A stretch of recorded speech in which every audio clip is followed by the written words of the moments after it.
ہر روز انسان کے 360 جوڑوں پر صدقہ واجب ہو جاتا ہے.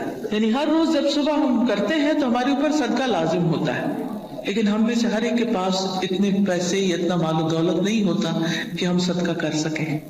تو اس کے لیے بہترین حل کیا ہے کہ انسان استغفار کرے، اللہ کی تسبیح کرے، اور 2 رکعت ضحیٰ کی نماز جو ہے، چاشت کی نماز یا اشراق کی نماز جو ہے، وہ جسم کے ہر جوڑ کا صدقہ ہے. اور یہ آزما کر دیکھ لیں، اگر آپ کو جوڑوں کی تکلیف ہے، اگر آپ کے جسم میں تکلیف ہے جوڑوں میں، تو آپ ان 2 رکعتوں کو روز پڑھنا شروع کریں. اس کا وقت سورج نکلنے سے تقریباً 15-20 منٹ بعد سے لے کر سورج ڈھلنے کے 15-20 منٹ پہلے تک ہوتا ہے. یعنی ظہر کے وقت جب سورج آتا ہے نا اوپر، تو جب تک وہ زوال سے تقریباً 15-20 منٹ پہلے تک. جیسے اگر 12:15 بجے مثلاً ہے تو زوال ہے تو 11:45 تک یا 11:55 تک آپ پڑھ سکتے ہیں. اور اس میں کیا ہے 2 رکعتیں عام 2 نفل جیسے پڑھتے ہیں، اس کو اپنے اوپر لازم کر لیں. جب انسان یہ کفارہ ادا کر دیتا ہے تو اس کی گردن آزاد ہو جاتی، وہ اپنی جان کو دوزخ سے چھڑا لیتا ہے. ہر شخص کی جان پکڑی ہوئی ہے نا، ہر شخص پکڑا ہوا ہے. اور نہ صرف یہ کہ یہ آخرت کے اعتبار سے بلکہ دنیاوی اعتبار سے بھی بہترین نسخہ ہے. آزما کے دیکھ لیں. لیکن ہم میں سے اکثر کو یہ پتہ ہی نہیں کہ روز ہم پہ صدقہ واجب ہوتا ہے. ہم صدقہ کب کرتے ہیں، صدقہ کب دیتے ہیں، اپنی جان کا صدقہ کب دیتے ہیں؟ جی بیماری جب کوئی بیمار ہوتا ہے پھر اس کی طرف سے بکرا ذبح کرتے ہیں کہ اس جان کے بدلے جان دے دے بس. اور جب وہ ٹھیک ہو جاتا ہے پھر ختم کر دیتے ہیں. یہ صرف اس وقت کے لیے نہیں ہے صدقہ، یہ صدقہ روز کے لیے ہے. یہ روز صدقہ دینا ہے. اور روز آپ کے پاس اتنے پیسے نہیں ہیں، اور اگر ہیں تو وہ بھی دیں، وہ بھی اللہ کے راستے میں کچھ نہ کچھ صدقہ کریں. سبحان اللہ، الحمدللہ، اللہ اکبر، لا الہ الا اللہ، استغفر اللہ، استغفر اللہ. تو اگر آپ ایک دفعہ استغفر اللہ کہتے ہیں تو 1 جوڑ کا صدقہ ہو گیا، دوسری دفعہ استغفر اللہ کہتے ہیں تو دوسرے جوڑ کا صدقہ نکل گیا، تیسری دفعہ کیا تو تیسرا نکل گیا. تو جتنی دفعہ استغفر اللہ کہیں گے اتنے جوڑوں کا صدقہ ہوتا جائے گا. کبھی ایسا بھی ہوتا ہے نا کہ انسان کو وقت نہیں ملتا، یا وہ سفر کر رہا ہوتا ہے، یا کبھی کوئی مجبوری ہو جاتی ہے کہ انسان نہیں پڑھ سکتا، تو پھر کیا کرے، ذکر کی کثرت کر دے، استغفار کی کثرت کر دے. پھر اسی طرح استغفار کو بیماریوں کا علاج بتایا گیا. جیسے میں نے ابھی کہا نا کہ اگر آپ چاہتے ہیں کہ آپ کے جوڑوں کی تکلیف دور ہو جائے تو جوڑوں کا صدقہ دیا کرے روز. اور جوڑوں کا صدقہ روز کیا ہے، 2 نفل اشراق یا چاشت یا ضحیٰ کے. اصل میں بہت سے لوگ کنفیوز ہوتے ہیں کہ اشراق اور ضحیٰ اور چاشت یہ کیا ہے. یہ ایک ہی نماز ہے. جیسے تراویح اور قیام اللیل یہ ایک ہی نماز ہے. اگر آپ جلدی پڑھیں گے تو اس کو اشراق کہتے ہیں. اشراق اس لیے کہتے ہیں کہ ابھی سورج مشرق سے طلوع ہوا ہے اور اس کے تھوڑی دیر بعد 15-20 منٹ بعد آپ نے نماز پڑھ لی. جب سورج اچھی طرح چمک جائے تو پھر اس کو ضحیٰ کہتے ہیں، چاشت کا وقت کہتے ہیں. ضحیٰ عربی میں کہتے ہیں اور اردو میں چاشت کہتے ہیں. اور تھوڑا اور بعد میں پڑھے تو اس کے لیے صلاۃ الاوابین بھی کہتے ہیں اس کو. اور نبی صلی اللہ علیہ وسلم سے 2 سے لے کے 8 رکعتیں ثابت ہیں. چاہے 2 پڑھیں، چاہے 4 پڑھیں، چاہے 6 پڑھیں، چاہے 8 پڑھیں، جو آپ کا دل کرے، لیکن کم از کم 2 ضرور پڑھیں. پھر اسی طرح استغفار بیماریوں کا علاج ہے. اگر کسی کو مثلا ہارٹ پرابلم ہے یا کوئی اور اسی طرح کی کوئی بیماریاں ہیں اس کو، تو اس کے لیے بھی استغفار ہے. قتادہ کہتے ہیں کہ یہ قرآن تمہیں تمہاری بیماری اور علاج بتاتا ہے. یعنی قرآن کے ذریعے تمہیں بیماریاں بھی پتہ چلتی ہیں. بیماریوں سے مراد یہاں روحانی بیماریاں اور خاص طور پر ذہنی پریشانیاں اور جذباتی اور دلی پریشانیاں، اور پھر اس کا علاج بھی بتاتا ہے. یعنی قرآن شفا ہے. قرآن مجید میں آتا ہے شفاء لما فی الصدور، کہ قرآن میں سینوں کے اندر جو ہے یعنی دل ہے ان کے لیے شفا ہے. پھر یہ کہا گیا کہ گناہ بیماری ہے. گناہ کیا ہے؟ بیماری ہے، اور استغفار ان کا علاج ہے. پھر اسی طرح جو شخص استغفار کرتا ہے اسے فرشتوں کی دعائیں ملتی ہیں. قرآن مجید میں سورۃ الغافر میں آتا ہے الذین یحملون العرش ومن حولہ یسبحون بحمد ربہم ویؤمنون بہ ویستغفرون للذین آمنوا ربنا وسعت کل شیء رحمۃ وعلما فاغفر للذین تابوا واتبعوا سبیلک وقہم عذاب الجحیم. جو فرشتے عرش اٹھائے ہوئے ہیں اور جو اس کے ارد گرد ہیں سب اپنے رب کی حمد کے ساتھ اس کی تسبیح کر رہے ہیں اور اس پر ایمان رکھتے ہیں اور ایمان لانے والوں کے لیے بخشش کی دعا کرتے ہیں. سبحان اللہ، یعنی کتنی بڑی سعادت ہے. ایمان لانا کتنی بڑی اللہ کی رحمت ہے ہم پر کہ ہم اس پر ایمان رکھتے ہیں اور آخرت پر ایمان رکھتے ہیں اور عقیدہ درست ہے، کیونکہ ایسے لوگوں کے لیے فرشتے بھی ان کے دوست ہوتے ہیں اور ان کی مدد بھی کرتے ہیں اور ان کے لیے دعائیں بھی کرتے ہیں. جیسے ایک اور جگہ پر آتا ہے ان الذین قالوا ربنا اللہ ثم استقاموا تتنزل علیہم الملائکۃ الا تخافوا ولا تحزنوا وابشروا بالجنة التي كنتم توعدون نحن اولیاؤکم فی الحیاة الدنیا وفی الآخرة ولکم فیہا ما تشتہی انفسکم ولکم فیہا ما تدعون نزلا من غفور رحیم. کہ بے شک وہ لوگ جنہوں نے کہا کہ اللہ ہمارا رب ہے، اللہ ہی کو رب مانا، اللہ ہی کو خالق مالک رازق مانا، ثم استقاموا، پھر اسی پہ جم گئے، ادھر ادھر نہیں دیکھا، کسی اور فقیر کے پاس نہیں گئے، کسی اور مزار پہ نہیں گئے، بلکہ کیا کیا؟ صرف اللہ کو اپنا رب مان کر اسی سے دعائیں کی. ان الذین قالوا ربنا اللہ ثم استقاموا، تو کیا ہوتا ہے؟ تتنزل علیہم الملائکہ، ان پر فرشتے اترتے ہیں. اللہ تخافوا ولا تحزنوا، نہ تم خوف کرو نہ تم غم کرو. وابشروا بالجنة التي کنتم توعدون، اس جنت کی خوشخبری پاؤ جس کا تم وعدہ دیے جاتے ہو. نحن اولیاؤکم فی الحیاۃ الدنیا، ہم دنیا کی زندگی میں بھی تمہارے دوست ہیں، تمہارے مددگار ہیں، دنیا میں بھی وفی الآخرہ، اور آخرت میں بھی. وَلَكُمْ فِيهَا مَا تَشْتَهِي أَنفُسُكُمْ، اور تمہیں وہاں وہ ملے گا جو تمہارے دل چاہیں گے، نفس خواہش کریں گے. وَلَكُمْ فِيهَا مَا تَدَّعُونَ، اور وہاں تمہیں وہ ملے گا جو تم طلب کرو گے، جو بھی مانگو گے مل جائے گا. نُزُلًا مِّن غَفُورٍ رَحِيمٍ، یہ مہمانی ہے اس رب کی طرف سے جو غفور الرحیم ہے. تو اس لیے جو شخص ایمان لا کے اللہ کو اپنا رب مان لیتا ہے، اسی کی طرف رجوع کرتا ہے، اسی سے مدد مانگتا ہے، تو اللہ سبحانہ وتعالیٰ اس کو مدد دیتے ہیں اور فرشتوں کے ذریعے بھی اس کی مدد کرتے ہیں. اور ایسے فرشتے جو اللہ کا عرش عظیم اٹھائے ہوئے ہیں وہ ان کے لیے دعائیں کرتے ہیں. آپ دیکھیے کہ ہم سب کہتے ہیں، ایک دوسرے سے کہہ رہے تھے میں بہت پریشان، پلیز میرے لیے دعا کرو، اس کو کہتے ہیں دعا کرو، اس کو کہتے ہیں دعا کرو. لیکن جو لوگ ایمان لا کر اللہ کی طرف رجوع کرتے ہیں، استغفار کرتے ہیں، تو فرشتے بھی ان کے لیے دعائیں شروع کر دیتے ہیں. تو جن کے لیے فرشتے دعائیں کریں ان کو پھر کسی دعا کی کمی. پھر آپ دیکھیں ایک اور کام، بلکہ آپ ہی سے پوچھوں گی کون سا ہے وہ کام جس کی وجہ سے فرشتے کیا زمین کی ساری مخلوق دعائیں کرتی ہے، مچھلیاں بھی سمندر میں اور چیونٹیاں بھی زمین میں. کس کس کو پتا ہے؟ سب کو نہیں پتا، سب کو پتا ہونا چاہیے. ٹھیک ہے، وہ کس کے لیے؟ جو لوگوں کو خیر کی بات سکھائے، اچھی باتیں لوگوں کو بتائے، قرآن و حدیث کی تعلیم دے، سیکھے اور سکھائے. ایک جگہ پر سیکھنے والے کے لیے بھی آتا ہے. طالب علم کے لیے کیا خوشخبری ہے؟ فرشتے کیا کرتے ہیں طالب علم کے لیے؟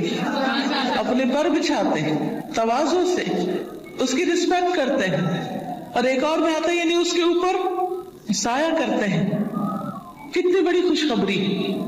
پھر اس سے اچھا کوئی کام ہو سکتا ہے کہ ہم بھی ایسی مجلسوں میں شریک ہوں، ایسی جگہوں پر جائیں جہاں سیکھنے سکھانے کا کام ہوتا ہے. خود بھی سیکھیں، دوسروں کو بھی سکھائیں، دوسروں کے بھی کام آئیں.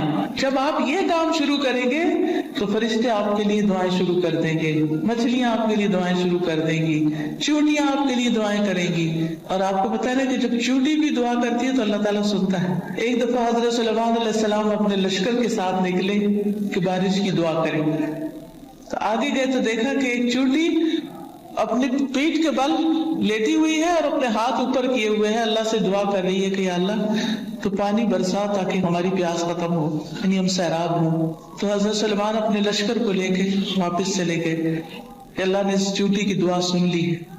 تو پرندے بھی، درندے بھی، چونٹیاں بھی، یہ سب دعائیں کرتے ہیں۔ تو اگر آپ دین سیکھنے اور سکھانے کے کام میں لگ جائیں گے اور اس کے لیے وقت نکالیں گے تو دنیا اور آخرت کی برکتیں نصیب ہوں گی، اور آپ کے دل میں ابھی خواہش ہوگی اللہ اس کو پورا کر دے گا، آپ کی ضرورتیں پوری ہونے لگے گی، آپ کے مسائل حل ہونے لگے گی، آپ کے دل کو راحت اور سکون ملے گا جو دنیا کی کسی اور چیز میں نہیں۔ اگر اچھے کپڑے پہننے سے سکون ملتا تو جو لوگ ہر وقت برانڈیڈ کلوتھز پہنتے ہیں، یعنی برانڈ کے کپڑے پہنتے ہیں، عام کپڑے نہیں پہنتے، پھر انہیں سب سے زیادہ خوشحال ہونا چاہیے تھا، ہے نا؟ اگر خوشی بڑے گھروں میں رہنے سے ملتی تو جو لوگ بڑے بڑے گھر بنائے ہوئے ہیں دنیا میں وہ سب سے زیادہ خوشحال ہونے چاہیے تھے۔ لیکن آپ دیکھیں کہ دنیا کے ایسے ممالک جہاں پر لوگوں کو ہر سہولت میسر ہے، اگر وہ خود کماتے نہیں تو گورنمنٹ ان کو وظیفہ دیتی ہے، گھر دیتی ہے، ان کے بچوں کی تعلیم کا انتظام کرتی ہے، فری میڈیکل سپورٹ ملتی ہے، لیکن اس کے باوجود وہ خودکشیاں کرتے ہیں۔ کسی چیز کی کمی نہیں مگر دل خوش نہیں، دل میں راحت نہیں، دل میں سکون نہیں۔ اور اس کے برعکس وہ صحابہ جو پیٹ پر 3 پتھر باندھ کے کام کرتے تھے، ان کے دلوں میں خوشی تھی، سکون تھا، اطمینان تھا۔ فقر و فاقے کی وجہ سے بھی ان کے دلوں کا اطمینان اور سکون نہیں گیا۔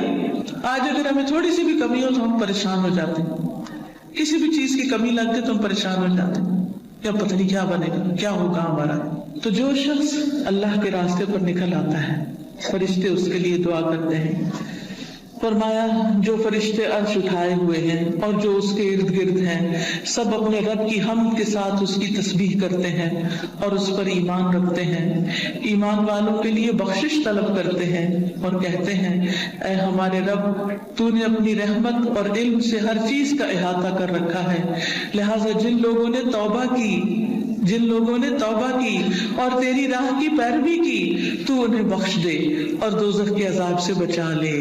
یہ فرشتوں کی دعائیں، لیکن یہ دعا کس کے لیے کرتے ہیں؟ توبہ کرنے والوں کے لیے، استغفار کرنے والوں کے لیے۔ پھر آخرت میں استغفار کرنے والوں کے درجات بلند ہوں گے، صرف اپنے لیے نہیں، اگر کوئی اپنے ماں باپ کے لیے بھی استغفار کرتا ہے، ان کی بخشش کی دعا کرتا ہے تو ان کے درجے بھی بلند ہوتے ہیں۔ مسند احمد کی روایت میں آتا ہے رسول اللہ صلی اللہ علیہ وسلم نے فرمایا بے شک اللہ عز و جل جنت میں ایک نیک آدمی کے درجات کو بلند کرتا ہے، تو وہ پوچھتا ہے کہ اے میرے رب، میرے یہ درجات کہاں سے بلند ہوئے؟ اللہ تعالیٰ فرماتا ہے تیرے حق میں تیری اولاد کی استغفار کی وجہ سے، کہ تیرے پیچھے تیرے بچے تیرے لیے بخشش مانگ رہے ہیں۔ کیا ہم سب اپنے والدین کے لیے روز بخشش کی دعا کرتے؟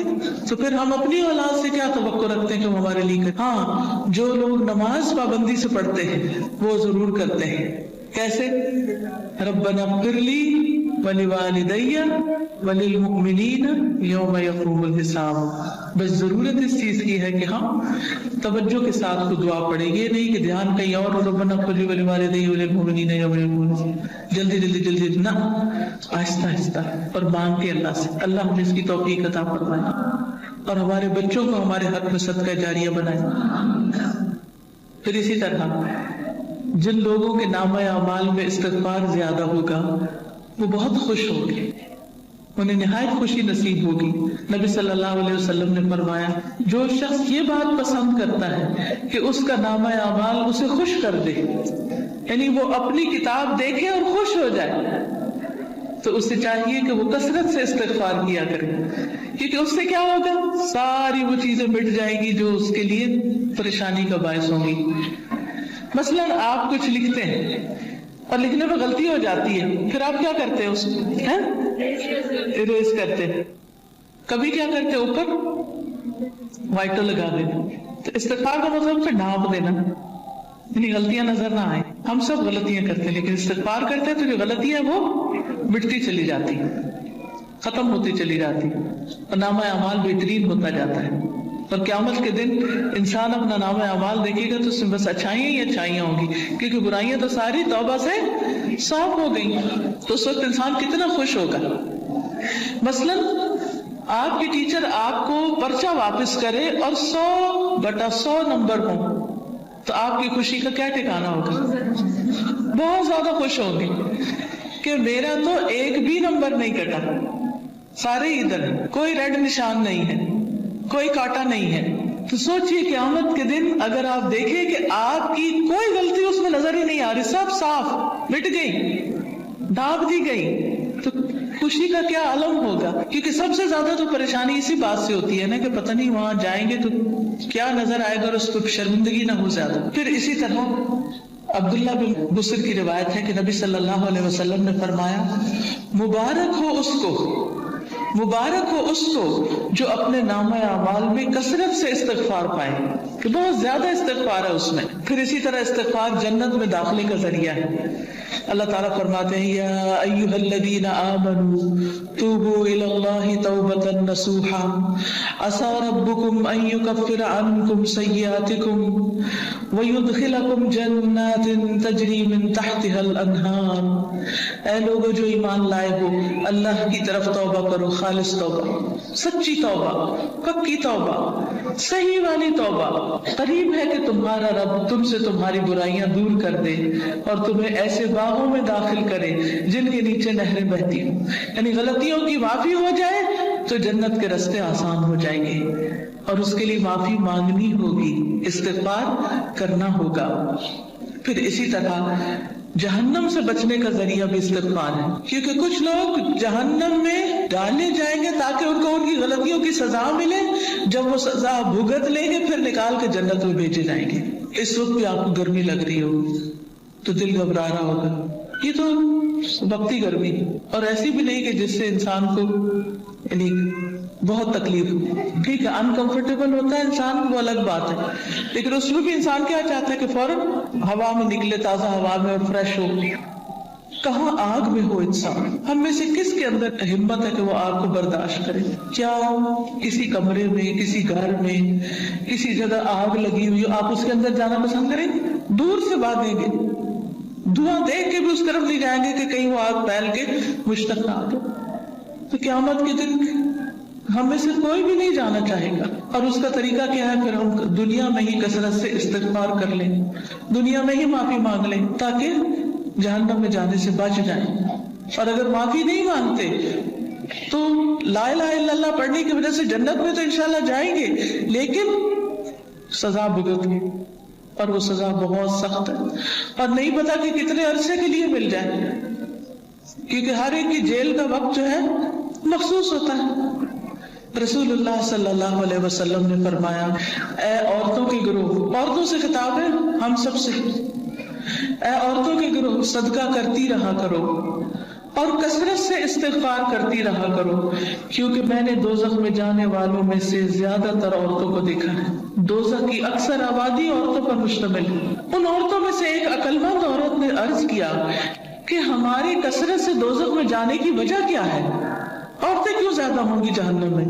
آپ نے فرمایا تم لعنت کثرت سے کرتی، دوسروں کو برا بھلا کثرت سے کرتی، گالی گلوچ، اس کو برا بھلا کہہ، اس کی غیبت کر، اس کے اوپر الزام لگا، یہ کر وہ کر، یعنی غلط چیزوں میں زبان کا استعمال ہونا، اور اپنے خامند کی ناشکری کرتی، اس کا کوئی احسان یاد نہیں رکھتی، اس کی کوئی اچھائی یاد نہیں رہتی. دیکھیے کوئی انسان کتنا بھی برا ہو لیکن اس میں بھی کوئی نہ کوئی اچھائی ہوتی ہے. تو اگر کسی میں 99 غلطیاں ہیں اور ایک اچھی چیز ہے تو کیا کرنا چاہیے؟ اس کی اچھائی کو یاد کر کے اس کا شکریہ ادا کرنا چاہیے، اس کے ساتھ احسان کرنا چاہیے، اس کی تعریف کر دینی چاہیے کہ ہاں فلاں میں یہ اچھائی ہے.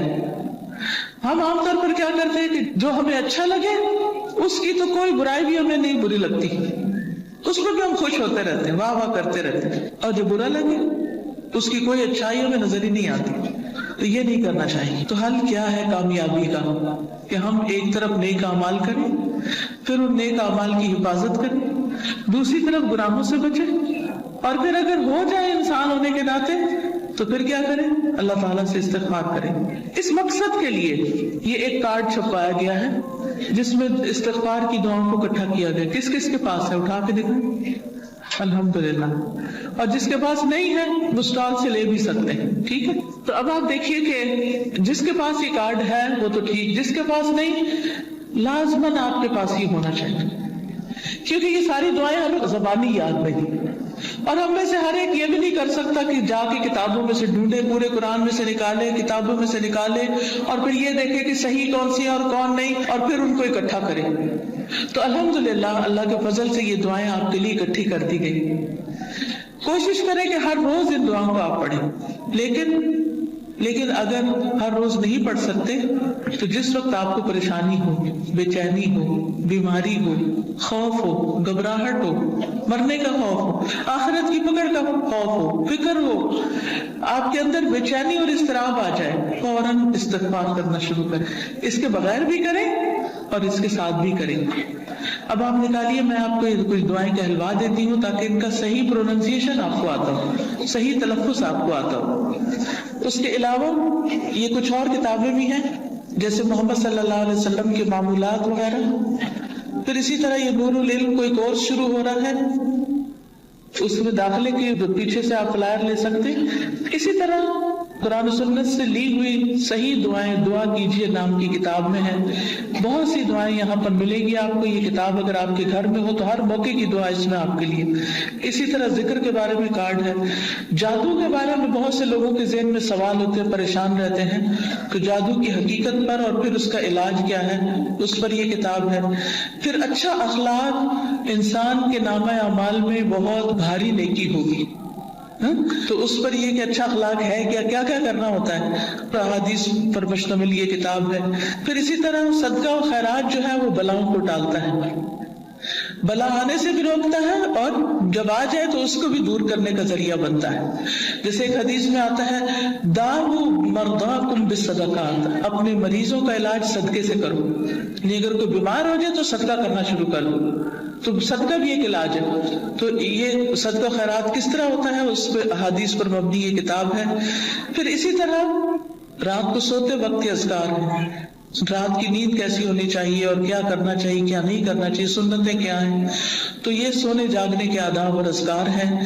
جو شخص صبح اور شام کے اذکار کرتا ہے اور رات ذکر کر کے سوتا ہے، وہ ان لوگوں میں لکھ لیا جاتا ہے، وَالذَّاكِرِينَ اللَّهَ كَثِيرًا وَالذَّاكِرَاتِ أَعَدَّ اللَّهُ لَهُمْ مَغْفِرَةً وَأَجْرًا عَظِيمًا، کہ اللہ کا ذکر کرنے والے مرد اور بہت زیادہ اللہ کا ذکر کرنے والی عورتیں، اللہ نے ان کے لیے مغفرت اور بہت بڑا اجر تیار کر رکھا ہے۔